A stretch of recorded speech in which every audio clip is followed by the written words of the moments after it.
Hello students, চলে এসেছি তোমাদের সামনে আমার আজকের নতুন ভিডিও নিয়ে। আমার আজকের ভিডিওর বিষয়বস্তু বিভূতিভূষণ বন্দ্যোপাধ্যায় রচিত একটি বিখ্যাত কিশোর উপন্যাস আমাটির ভেপু। এই উপন্যাসটা সিবিএসসি ক্লাস 9-এর ছাত্রছাত্রীদের পাঠ্য বিষয় হিসাবে অন্তর্ভুক্ত আছে। এছাড়া অধুনা বাংলাদেশ, যেটা আমাদের পূর্ব বাংলা, সেখানকারও নবম দশম শ্রেণীর ছাত্রছাত্রীদের পাঠ্য বিষয় হিসাবে এই উপন্যাসটা আছে। কাজেই তোমাদের অনুরোধেই আজকে আমি উপন্যাসটা তোমাদের সামনে নিয়ে হাজির হয়েছি। কিন্তু এই উপন্যাসটা মূলত 19 পর্বের একটি উপন্যাস। কাজেই একদিনে এর সম্পূর্ণ বিশ্লেষণ করলে তোমরা অনেকটাই ছোট, তোমাদের কাছে খুব একটা সম্পূর্ণ হবে না বিষয়টা, বা তোমরা পরীক্ষার সময় বিভিন্ন প্রশ্নের উত্তর লিখতে গিয়ে অনেক অসুবিধায় পড়বে। ঠিক সেই কারণে এই উপন্যাসটা আমি বেশ কিছু পর্বে বিভক্ত করে তোমাদের সামনে ভিডিও আপলোড করব। আজকের এই ভিডিওতে তোমরা শুধুমাত্র আমাদের এই আমাটির ভেপু উপন্যাসের প্রথম পর্বের ব্যাখ্যাটা আমার কাছ থেকে পাবে, এবং সেই সঙ্গে আমাটির ভেপু সম্পর্কিত কিছু কথা, এর উৎস সন্ধান, এই সমস্ত আলোচনাগুলো আমরা আগে সেরে নেব। তাহলে চলো প্রথমেই যাই আমরা আমাটির ভেপু উপন্যাসটা ঠিক কোথা থেকে এলো সেই বিষয়ে। আসলে আমাটির ভেপু উপন্যাসটা বিভূতিভূষণ বন্দ্যোপাধ্যায়ের কোনো একটা স্বতন্ত্র উপন্যাস যে, তা কিন্তু ঠিক নয়। আসলে তোমরা অনেকেই জানো বিভূতিভূষণ বন্দ্যোপাধ্যায়ের বিখ্যাত যে উপন্যাস পথের পাঁচালী, সেই উপন্যাসের একটা পার্ট হচ্ছে আমাটির ভেপু। আসলে পথের পাঁচালী উপন্যাস যখন বিভূতিভূষণ বন্দ্যোপাধ্যায় রচনা করেছিলেন, সেটাকে 3টে ভাগে ভাগ করেছিলেন। তার মধ্যে অনেকগুলো পর্ব সংখ্যা ছিল, কিন্তু 3টে ভাগ ছিল, যার 3টে নামকরণ ছিল, মানে বিভাগীয় নামকরণ। সেখানে প্রথম পর্ব ছিল বল্লালী বালাই, পরের পর্ব ছিল আমাটির ভেপু, এবং তারপরও একেবারে শেষ পর্বের নাম ছিল অক্রুর সংবাদ। এই আমাটির ভেপু যে অংশটা, সেটাই হচ্ছে পথের পাঁচালীর সব থেকে বড় একটা অংশ। এই অংশটা নিয়েই কিন্তু পরবর্তীকালে বিভূতিভূষণ বন্দ্যোপাধ্যায় কিশোর উপন্যাস আমাটির ভেপু হিসাবে একটা আলাদা গ্রন্থ প্রকাশ করেছিলেন। এবং আসলে এই যে গ্রন্থটা, এটা কেন প্রয়োজন হয়েছিল সেই সময়, মানে যে সময় প্রকাশ হয়েছিল এই গ্রন্থটা, সেই সময় আমাদের কলকাতার এক বিখ্যাত সিগনেট প্রকাশনী বা সিগনেট প্রেস বিভূতিভূষণ বন্দ্যোপাধ্যায়ের কাছে আর্জি নিয়ে গেছিলেন। মানে সেই সময় যে সম্পাদক ছিলেন ওই প্রেসের, তিনি জানিয়েছিলেন যে পথের পাঁচালী উপন্যাসটা সম্পূর্ণভাবে কিশোরদের পক্ষে গ্রহণ করতে অনেকটা অসুবিধাজনক। কিশোর উপন্যাস যেগুলো আছে সেইগুলোর তুলনায় পথের পাঁচালী উপন্যাস গ্রহণে শিশুদের বা কিশোরদের একটু অসুবিধা হয়, কারণ সেখানে কিন্তু অনেক রকম বড়দের বিষয় আছে, বা লেখার যে স্টাইল সেটাও কিন্তু অনেকটা গ্রহণযোগ্য নয়। কিশোররা একটু অ্যাভয়েড করে, মানে এড়িয়ে চলে বলতে পারো। ঠিক সেই কারণেই একেবারে কিশোরদের উপযোগী করে একটা গ্রন্থ প্রকাশ করার অনুরোধ করেন, এবং তাদের অনুরোধেই মূলত এই উপন্যাসটা বিভূতিভূষণ বন্দ্যোপাধ্যায় আলাদাভাবে প্রকাশ করেন গ্রন্থাকারে। এবং সেই সময় সত্যজিৎ রায় এর প্রচ্ছদ চিত্রটা অঙ্কন করেছিলেন, এবং বলা যায় যে সত্যজিৎ রায় এই প্রচ্ছদ চিত্র অঙ্কন করতে গিয়েই কিন্তু পথের পাঁচালী উপন্যাসকে অবলম্বন করে তার যে বিখ্যাত চলচ্চিত্র পথের পাঁচালী, অস্কার প্রাপ্ত একটি চলচ্চিত্র, সেটি নির্মাণ করেছিলেন। বিভূতিভূষণ বন্দ্যোপাধ্যায়ের যে পথের পাঁচালী যে অংশটুকু আমাদের পথের পাঁচালী চলচ্চিত্রে আমরা পেয়েছি, সেখানে কিন্তু বল্লালী বালাইয়ের অংশ আছে, আমাটির ভেপুর অংশটাও আছে। আর এখানে আমরা বল্লালী বালাইয়ের অংশটুকু কিন্তু পাইনি। আমাটির ভেপুতে আমরা মোট 19টা পর্ব পাবো, এবং সেখানে শুরু হচ্ছে পথের পাঁচালীর একটি বিখ্যাত চরিত্র, আকর্ষণীয় চরিত্র যাকে বলা যায়, সেই ইন্দির ঠাকুরনের মৃত্যুর 4-5 বছরের পর থেকে। অর্থাৎ ইন্দির ঠাকুরন মৃত্যু হয়েছে 4-5 বছর অতিক্রান্ত হয়েছে, সেই সময় থেকে শুরু করে একেবারে অপুর তার মা বাবার সাথে গ্রাম ছেড়ে চলে যাওয়া, দুর্গার মৃত্যু হয়ে গেছে, তারপরে অপু তার বাবা মার সাথে নিশ্চিন্দিপুর ছেড়ে চলে যাচ্ছে গরুর গাড়িতে চড়ে, এবং সেই ট্রেনে উঠেছে আর কি, ট্রেনে চলে যাচ্ছে, যাত্রা করছে। সেই যাত্রাকালীন অবস্থায় এই উপন্যাসের শেষ হয়েছে। আজকে আমরা যে আমাটির ভেপু পড়ব, সেই অংশটা পড়ার আগে আমরা আরও একটু জেনে নেব বিভূতিভূষণ বন্দ্যোপাধ্যায় সম্পর্কে সামান্য কিছু কথা। বিভূতিভূষণ বন্দ্যোপাধ্যায় আমাদের বাংলা সাহিত্য জগতের এক বিখ্যাত নাম। বিভূতিভূষণ বন্দ্যোপাধ্যায় ছাড়া বাংলা উপন্যাস সাহিত্যকে কিন্তু আমরা খুব একটা ভাবতে পারবো না। বিভূতিভূষণ বন্দ্যোপাধ্যায়ের জীবনী যা বলতে গেলে, তিনি খুব অল্প বয়সে তার বাবাকে হারিয়েছিলেন।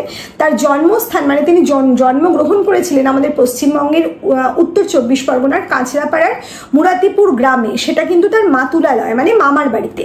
কিন্তু পিতৃনিবাস বা পৈতৃক নিবাস ছিল তার বর্তমান বাংলাদেশের যশোহরে, এবং বনগ্রাম যে গ্রামটা ছিল সেই সময়, সেখানে তাদের নিজস্ব বাড়ি ছিল।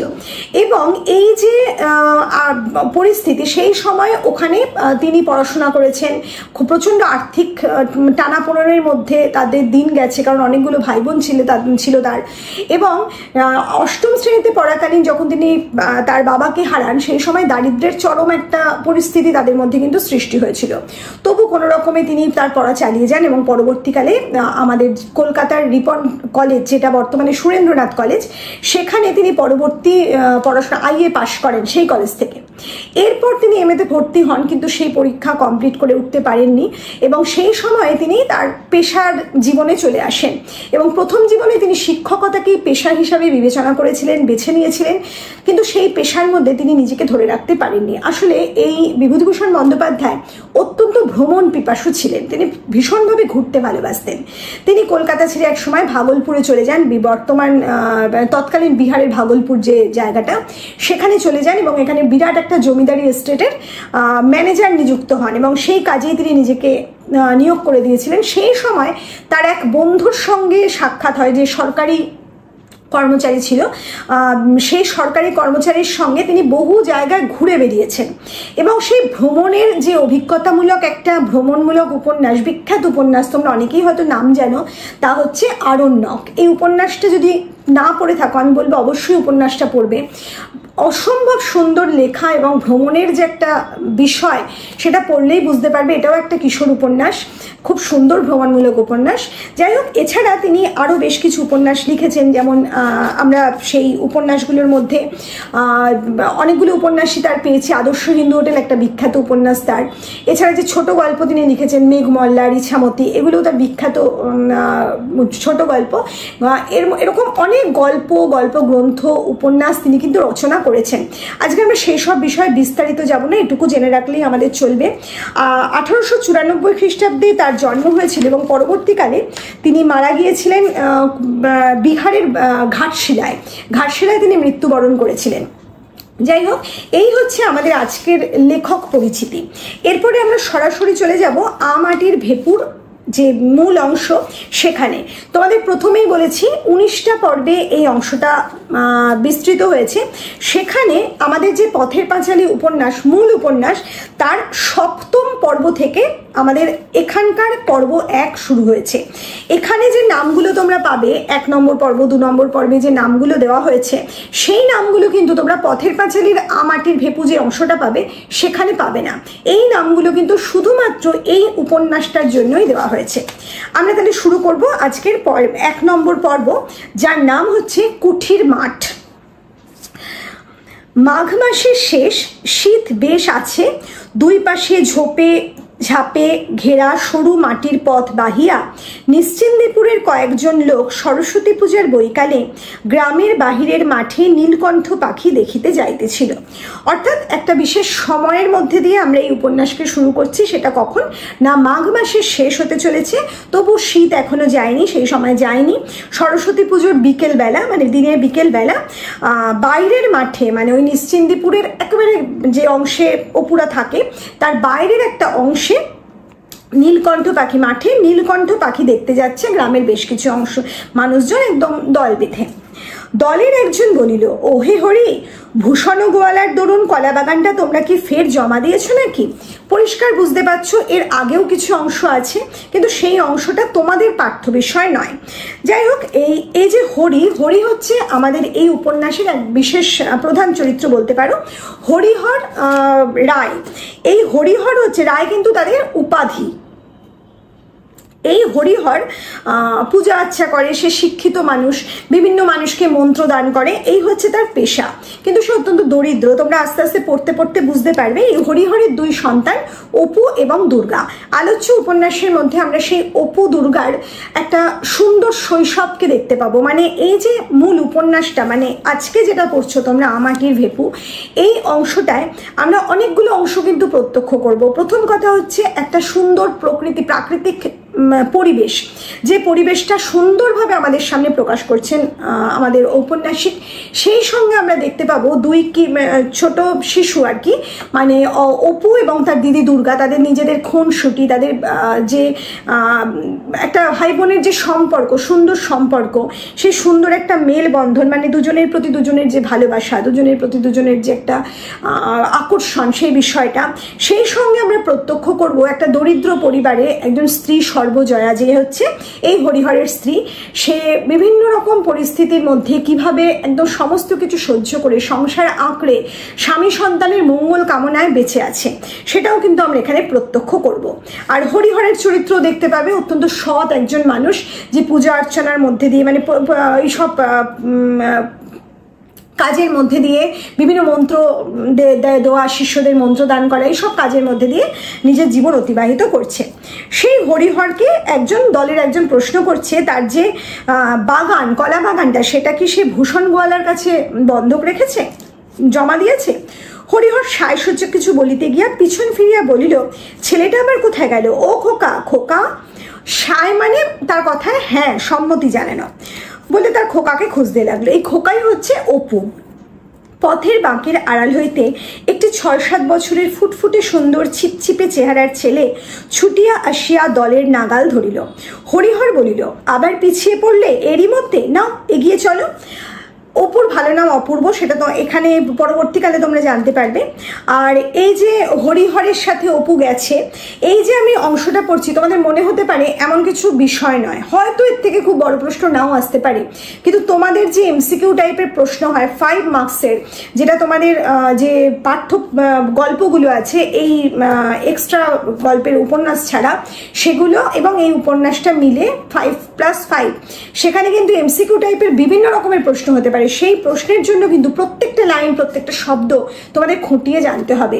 আর তোমরা যারা এসএসসি ছাত্রছাত্রী আছো, মানে এসএসসি এক্সামে বসতে চলেছো, তাদেরও এটা পাঠ্য বিষয় হিসাবে আছে, তোমরা জানো। তোমাদের জন্যও কিন্তু প্রত্যেকটা শব্দ, প্রত্যেকটা লাইন অত্যন্ত গুরুত্বপূর্ণ। কাজে কোনো রকমভাবে স্কিপ না করে ভিডিওটার প্রথম থেকে শেষ পর্যন্ত দেখার অনুরোধ রইল। আর যারা আজকে প্রথম আমার ভিডিও দেখছো, তাদের অবশ্যই বলবো, যদি ভিডিওটা ভালো লাগে ভিডিওতে লাইক করবে, ভিডিওকে শেয়ার করবে, কমেন্ট করবে এবং আমাদের চ্যানেলকে সাবস্ক্রাইব করবে। যাই হোক, এরপর দেখা যাচ্ছে পথের বাঁকের আড়াল হইতে একটি 6-7 বছরের ফুটফুটে সুন্দর ছিপছিপে চেহারার ছেলে ছুটিয়া আসিয়া দলের নাগাল ধরিল। হরিহর বলিল, আবার পিছিয়া পড়লে? এরই মধ্যে নাও এগিয়ে চলো। ছেলেটা বলিল, বনের মধ্যে কি গেল বাবা, বড় বড় কান? হরিহর প্রশ্নের দিকে কোনো মনোযোগ না দিয়ে নবীন পালিতের সঙ্গে মৎস্য শিকারের পরামর্শ আঁটিতে লাগিল। হরিহর কার সাথে পরামর্শ করছিল? নবীন পালিত। নবীন পালিতকে নিশ্চিন্দিপুরের একজন গ্রামবাসী, তার সাথে কি নিয়ে পরামর্শ করছিল বা আলোচনা করছিল? মৎস্য শিকারের, মানে মাছ শিকারের। বিভূতিভূষণ বন্দ্যোপাধ্যায়ের পথের পাঁচালী উপন্যাসের থেকে এই আমাটের ভেপুর যে অংশটা আলাদাকারে, মানে গ্রন্থাকারে প্রকাশ হয়েছে, সেখানে কিন্তু ভাষাকেও অনেকটা সহজ সরল করা হয়েছে এবং মূল আমাটের ভেপুর বহু অংশ কিন্তু বাদও দেওয়া হয়েছে তোমাদের সুবিধার্থে, যাতে করে ছোটদের বুঝতে সুবিধা হয়। হরিহরের ছেলে পুনরায় আগ্রহের সুরে বলিল, কি দৌড়ে গেল বাবা বনের মধ্যে, বড় বড় কান? হরিহর বলিল, কি জানি বাবা, তোমার কথার উত্তর দিতে আমি আর পারিনি। সেই বেরিয়ে অবধি শুরু করেছো এটা কি ওটা কি, কি গেল বনের মধ্যে তা কি আমি দেখেছি? নাও এগিয়ে চলো দেখি। যেমন হয়, ছোট বাচ্চাদের কিন্তু কৌতূহল অত্যন্ত বেশি হয় এবং এই সময় তাদের প্রশ্নও প্রচুর হয়, প্রশ্নের উত্তর দেওয়াটাও অবশ্যই উচিত। কিন্তু হরিহর তো গ্রামের মানুষ এবং সে বিভিন্ন রকম কাজের মধ্যে ব্যস্ত থাকে, আর এই একজন পাশের প্রতিবেশীর সাথে সে গল্প করতে করতে যাচ্ছে, সে একটু বিরক্তই হয়ে যাচ্ছে। বালক বাবার কথায় আগে আগে চলিল, মানে বাধ্য, অপু যে অবাধ্য নয় সেটাও প্রকাশ পাচ্ছে। হঠাৎ এক উলুখড়ের ঝোপের দিকে আঙুল তুলিয়া চিৎকার করিতে করিতে ছুটিয়া গেল, ওই যাচ্ছে বাবা, দেখো বাবা, ওই গেল বাবা, বড় বড় কান, ওই ওই। তাহার বাবা পিছন হইতে ডাক দিয়া বলিল, ও কাটা কাটা। পরে তাড়াতাড়ি আসিয়া খপ করিয়া ছেলের হাতখানি ধরিয়া বলিল, আহ, বড্ড বিরক্ত করলে দেখছি, 100 বার বারণ করছি, তা তুমি কিছুতেই শুনবে না? ওই জন্যই তো আনতে চাচ্ছিলাম না। বালক উৎসাহে ও আগ্রহে উজ্জ্বল মুখ উঁচু করিয়া বাবার মুখের দিকে তুলিয়া জিজ্ঞাসা করিল, কি বাবা? হরিহর বলিল, কি তা কি আমি দেখেছি? শুয়োর টুয়োর হবে, নাও চলো, ঠিক রাস্তার মাঝখান দিয়ে হাঁটো। শুয়োর না বাবা, ছোট্ট যে। পরে সে নিচু হইয়া দৃষ্ট বস্তুর মাটি হইতে উচ্চতা দেখাইতে লাগলো, মানে ও কিছু একটা দেখেছে যে বনের মধ্যে ছুটে চলে গেছে, যার আকার আয়তনটা অত্যন্ত ছোট। কিন্তু হরিহর তো নিজে দেখেনি, সে বলছে শুয়োর টোর হবে, হয়তো বন্য রাস্তার মাঝখান দিয়ে পথ বেরিয়ে গেছে, সেই পথ ধরে তারা হাঁটছে। বাবা তাকে একেবারে পথের উপর দিয়ে যেতে বলছে, কারণ দুপাশে কাঁটা ঝোপ আছে কিছু, যেখানে ওর হাতে কাঁটা ফুটে যেতে পারে, সাবধান করছে। কিন্তু ও কোনো একটি জীব দেখতে পেয়েছে এবং সে যে শুয়োর টোর না অন্য কিছু সেটাও বুঝতে পারছে, কারণ সে তার উচ্চতা যা দেখেছে বা আয়তন যা দেখেছে তার শুয়োরের থেকে অনেক ছোট। শুয়োর না বাবা, ছোট্ট যে।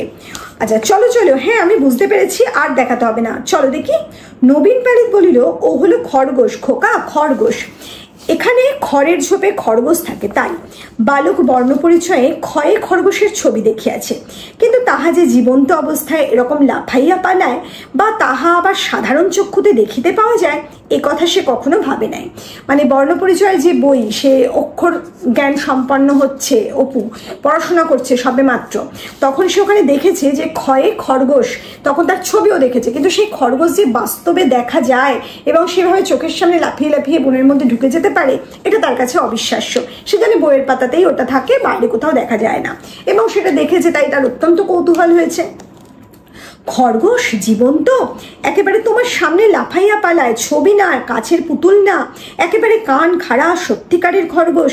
এইরকমই ভাট গাছ, বইচি গাছের ঝোপে, জলমাটির তৈরি নশ্বর পৃথিবীতে এ ঘটনা কি করিয়া সম্ভব হইল? নশ্বর পৃথিবী মানে নশ্বর, যার বিনাশ আছে আর কি, বলছে এরকম পৃথিবীতে কি করে এটা সম্ভব হলো? বালকটা কোনো মতেই ভাবিয়া ঠাহর করিতে পারিতেছিল না। সকলে বনে ঘেরা সরু পথ ছাড়াইয়া মাঠে পড়িল। মাঠের মধ্যে বেড়াইতে বেড়াইতে নবীন পালিত মহাশয় একবার এই মাঠের উত্তর অংশের জমিতে শাঁকালুর চাষ করিয়া কিরূপ লাভবান হইয়াছিলেন সে গল্প করিতে লাগিলেন। নবীন পালিত হরিহরের সাথে গল্প করছে যে ওই মাঠের একধারে সে একবার শাঁকালুর চাষ করেছিল এবং তার প্রচুর লাভ হয়েছিল, সেই লাভের পরিমাণটা কত সে সেই গল্পটা করতে শুরু করেছে ওই হরিহরের সাথে।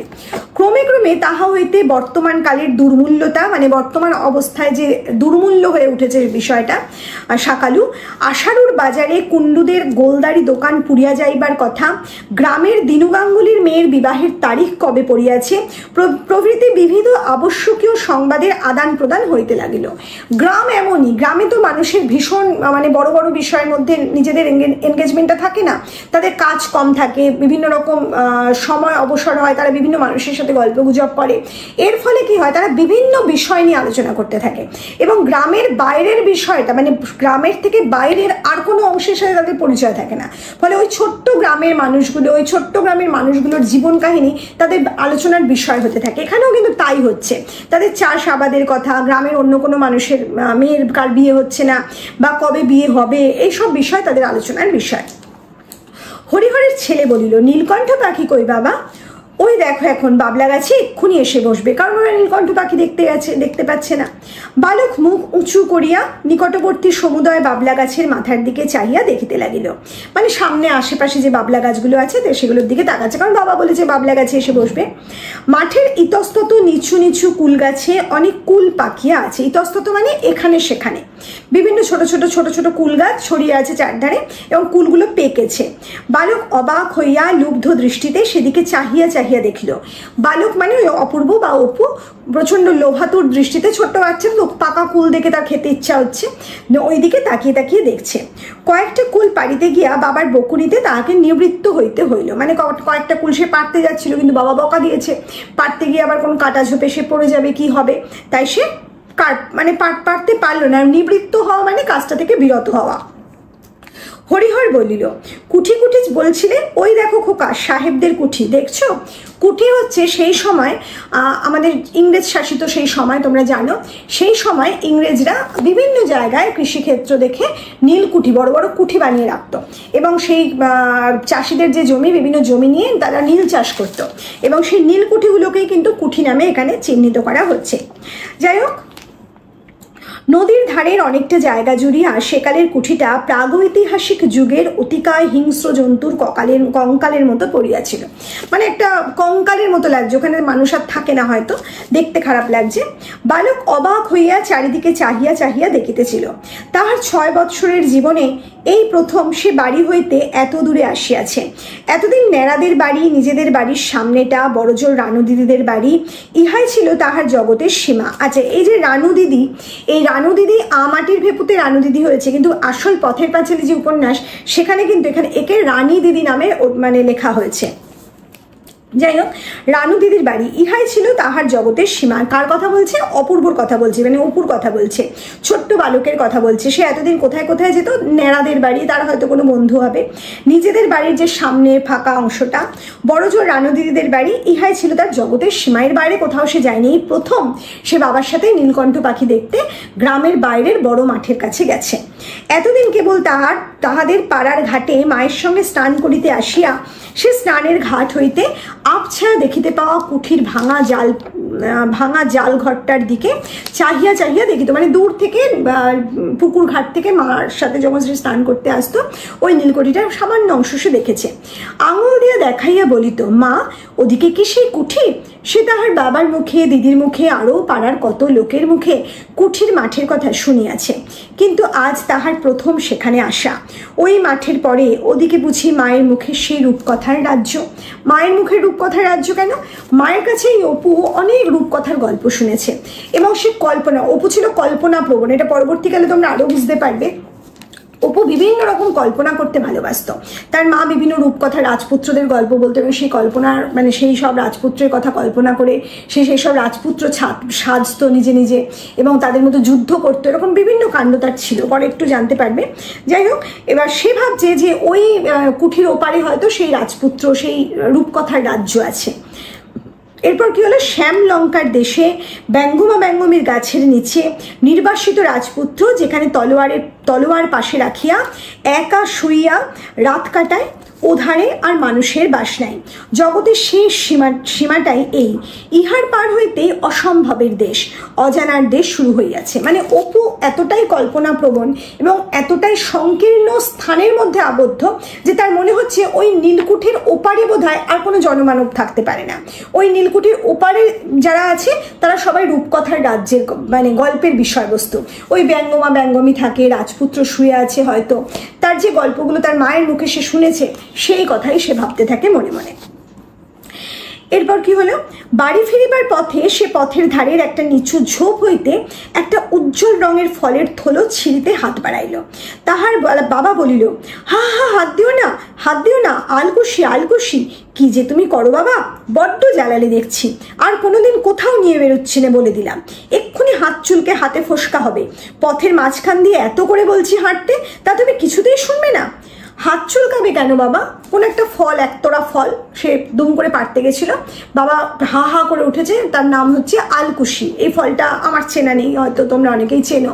এই আলকুশির ফলে মানে বিষাক্ত ফল আর কি, কাঁটার মতো হাতে বিঁধবে, তাই বাবা তাকে বিরত করলো, মানে হাত দিতে না করলো। সে প্রশ্ন করছে, শিশু মনে তো প্রশ্ন অবাধ, হাত চুলকাবে কেন বাবা? হাত চুলকবে? বিষ আলকুশিতে কি হাত দেয় বাবা? শুঁয়ো ফুটে রিরি করে জ্বলবে এক্ষুনি, তখন তুমি চিৎকার শুরু করবে। মানে কাঁটা আছে আলকুশিতে, বোঝা যাচ্ছে। গ্রামের মধ্যে গিয়ে হরিহর ছেলেকে সঙ্গে করিয়া খিড়কির দৌড় দিয়া বাড়ি ঢুকিল। সর্বজয়া খিড়কির দৌড় খোলার শব্দে বাহিরে আসিয়া বলিল, এই এত রাত হলো, তা ওকে নিয়ে গিয়েছো না একটা দোলায়, গায়ে না কিছু? মানে ঠান্ডা ঠান্ডা আছে, প্রথমেই আমরা দেখেছি মাঘ মাসের শেষ হতে চলেছে, কিন্তু গায়ের দেওয়ার মতো কিছু চাদর বা কিছু নিয়ে যায়নি তারা। তাই মা সর্বজয়া চিন্তিত মুখে বলছে, না বাচ্চাকে নিয়ে গেছো? হরিহর বলিল, নিয়ে গিয়ে যা বিরক্ত, এদিকে যায় ওদিকে যায়, সামনে রাখতে পারিনি। আলকুশির ফল ধরে টানতে যায়।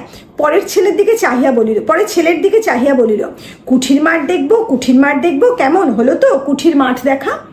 এখানেই আমরা প্রথম পর্বকে শেষ করব। আচ্ছা, এবার বলি এই প্রথম পর্বের মধ্যে তোমরা কি পড়লে না, গ্রামের বেশ কিছু মানুষ মাঘ মাসের শেষের দিকে সরস্বতী পুজোর কোনো এক বিকেলবেলা সবাই মিলে নীলকুঠির মাঠের কাছে নীলকণ্ঠ পাখির খোঁজে গেছে, মানে পাখি দেখতে গেছে। আর এই যে নীলকুঠির মাঠ সেটা কিন্তু গ্রামের বাইরের দিকে। আর এই অংশে ছোট্ট অপু কোনোদিন আসেনি। এখানে কিন্তু আমরা অপুর নামটা পাইনি, এটা মাথায় রাখবে। বালক বলে কিন্তু চিহ্নিত করা হয়েছে। কোনোদিন সে দেখেনি, আজ প্রথম বাবার সাথে গ্রামের মানুষদের সাথে সেই জায়গায় এসেছে। সে কোন কোন জায়গায় যায়, মানে এই সময় সে কোন কোন জায়গায় যায়, আজ প্রথম কেন সেই জায়গায় এসেছে, সেখানে গিয়ে সে কি কি দেখতে পেল, তার বাবার ওই বালককে নিয়ে বা অপুকে নিয়ে কোন কোন অসুবিধায় পড়তে হয়েছে, এই সমস্ত কিছু কিন্তু অবশ্যই লার্ন করবে। এরকম ছোট ছোট বহু প্রশ্ন তোমাদের এসে যেতে পারে। আর তোমাদের 1 মার্কের বা 2 মার্কসের যে প্রশ্ন বড় প্রশ্নের মধ্যে থাকে সেখানেও কিন্তু এই ধরনের প্রশ্ন এখান থেকে পেয়ে যেতে পারো। তাহলে এই চ্যাপ্টারটা এখানে ভালো করে পড়বে, তাহলে দেখবে তোমাদের কোথাও কোনো সমস্যা হচ্ছে না। আর একটা কথা অবশ্যই বলবো, এই যে আমাটির ভেপু উপন্যাসটা, যেটা পথের পাঁচালী উপন্যাসের একটা বিশেষ অংশ, সেটা যে মূল উপন্যাস পথের পাঁচালী, সেটা মূলত 1928 সালে বিচিত্রা পত্রিকায় প্রথম ধারাবাহিকভাবে প্রকাশিত হয়েছিল। পরবর্তীকালে এটা গ্রন্থাকারে প্রকাশ হয় এবং 1929 খ্রিস্টাব্দে সম্পূর্ণ পথের পাঁচালী গ্রন্থাকারে প্রকাশ পেয়েছিল। আর এই উপন্যাসটা পরবর্তীকালে ওই যে বললাম সিগনেট প্রকাশনী থেকে প্রথম প্রকাশ হয়েছিল তৎকালীন সম্পাদকের ইচ্ছায়। এগুলোও কিন্তু খুব ইম্পর্টেন্ট বিষয়, তোমরা অবশ্যই এই বিষয়গুলোকেও কিন্তু মাথায় রাখবে। তাহলে চলো খুব তাড়াতাড়ি তোমাদের সামনে হাজির হব আম আঁটির ভেপুর দ্বিতীয় পর্ব নিয়ে।